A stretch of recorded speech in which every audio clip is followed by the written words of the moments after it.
జమిలీ ఎన్నికలపై కేంద్రం మరోసారి అడుగు ముందుకేయబోతోంది. వచ్చే ఏడాది లోక్సభతో పాటు రాష్ట్రాలకు ఏకకాలంలో ఎన్నికలను జరిపే అవకాశం ఏ మేరకు ఉంది అన్న దానిపై ఎన్నికల కమిషన్ను కోరేందుకు రెడీ అవుతోంది. 2019, 2024లో ఏకకాలంలో లోక్సభ, అసెంబ్లీ ఎన్నికలు నిర్వహించాలంటూ లా కమిషన్ సిఫారసు చేసే అవకాశం ఉండడంతో కేంద్రం దీనిపై దృష్టి సారించింది. అయితే లా కమిషన్ నివేదిక అందిన తర్వాత ఈసీని అభిప్రాయం అడిగే అవకాశం ఉంది.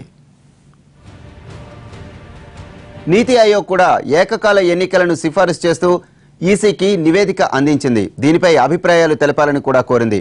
రానున్న రోజుల్లో ఎన్నికల కమిషన్ ఏకకాల ఎన్నికలకు సంబంధించి తన అభిప్రాయాలను వ్యక్తీకరించాలని, దేశంలోని అన్ని అసెంబ్లీల కాలపరిమితి ఒకేసారి పూర్తి కాదు. దీంతో ఏకకాల ఎన్నికలకు అనుగుణంగా వాటి కాలపరిమితిని పొడిగించడం లేదా తగ్గించడానికి వీలుగా రాజ్యాంగాన్ని, ప్రజా ప్రాతినిధ్య చట్టాన్ని కూడా సవరించాలని లా కమిషన్ భావిస్తోంది. అయితే పార్లమెంటరీ ప్యానెల్, నీతి ఆయోగ్ చేసిన సిఫార్సులకు అనుగుణంగానే లా కమిషన్ ఆలోచనలు ఉండడం కొసమెరుపు.